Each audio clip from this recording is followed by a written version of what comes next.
નમસ્તે બાળ મિત્રો, આજે આપણે ધોરણ 8 હિન્દી વિષયની અંદર જે પ્રકરણ નંબર 4 જોતા હતા એ પ્રકરણની અંદર આપણે લાલ બહાદુર શાસ્ત્રીજીના જીવનને જોવાનો પ્રયત્ન કર્યો છે અને એની અંદર આપણને ઇન્દિરા ગાંધી વિશે ઇન્દિરા ગાંધીએ લાલ બહાદુર શાસ્ત્રીજીને પોતાના ગુરુ માન્યા હતા। હવે પછી આપણે આગળ જોઈશું।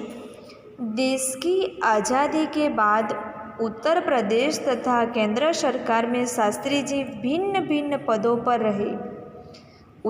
उत्तर प्रदेश में उन्हें गृह मंत्री बनाया गया। बाद में पंडित नेहरू के अनुरोध पर वे केंद्र में आ गए। केंद्र में उन्होंने रेल और परिवहन, संचार, वाणिज्य, उद्योग तथा गृह जैसे महत्वपूर्ण मंत्रालयों में मंत्री पद संभाला। इन पदों पर रहते हुए शास्त्री जी ने अपने जिस प्रशंसकीय दक्षता का प्रणाम दिया वह हमारे देश के लिए एक उदाहरण है। अपने मंत्रालयों के कार्यों में उनका दृष्टिकोण अत्यंत व्यवहारिक तथा सभी प्रकार की औपचारिकताओं से परे होता था। वे अपने को कभी भी अपने पद के कारण ऊंचा नहीं मानते थे। उनकी बड़ी सीधी साधारण थी कि वे जानता कि शासक नहीं बल्कि जनता के सेवक है।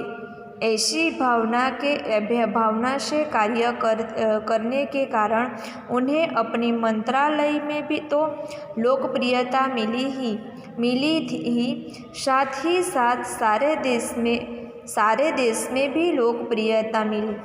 इसीलिए लोकप्रियता का परिणाम था कि पंडित नेहरू के निधन के बाद देश ने उन्हें प्रधानमंत्री के रूप में स्वीकार किया। देश के इस महत्वपूर्ण पद पर रहते हुए केवल 19 महीने में छोटे से समय में उन्होंने जितनी सफलताएं और लोकप्रियताएं प्राप्त की वह एक उदाहरण है। शास्त्री जी के सामने अपना उद्देश्य बिल्कुल स्पष्ट था। उसमें किसी प्रकार का धुंधलापन या भटकाव नहीं था। वे हमारे देश के अत्यंत महत्वपूर्ण पदों पर रहे और उन पदों पर रहते हुए स्वाभाविक रूप से वे अधिकार संपन्न भी थे, लेकिन उन्होंने हमेशा आत्मसंयम के काम लिया था और अधिकारों से अधिक कर्तव्यों को तरजीह दे।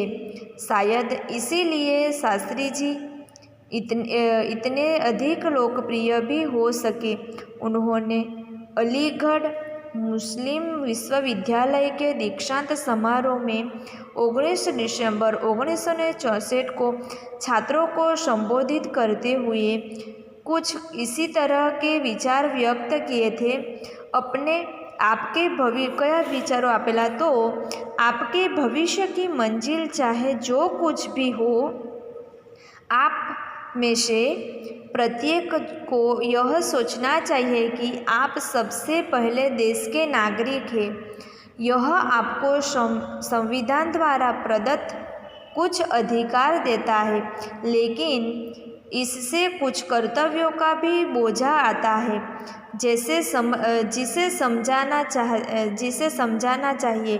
हमारा देश प्रजातांत्रिक है जो निज स्वतंत्रता देता है, लेकिन इस स्वतंत्रता का उपयोग एक व्यवस्थित समाज के हित में स्वेच्छा से लगाए गए प्रतिबोध के तरह होना चाहिए।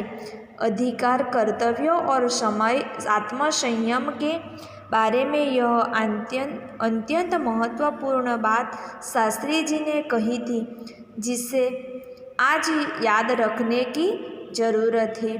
મિત્રો, શાસ્ત્રીજીએ આપણને અધિકાર, કર્તવ્ય અને આત્મસંયમની જે વાતો કરી છે, એમના જીવનના જે વિચારો છે એ વિચારોને આપણે સમજવાનો પ્રયત્ન કરવાનો છે। આ પાઠને તમારે વાંચવાનો છે અને સમજવાનો પ્રયત્ન પણ કરવાનો છે।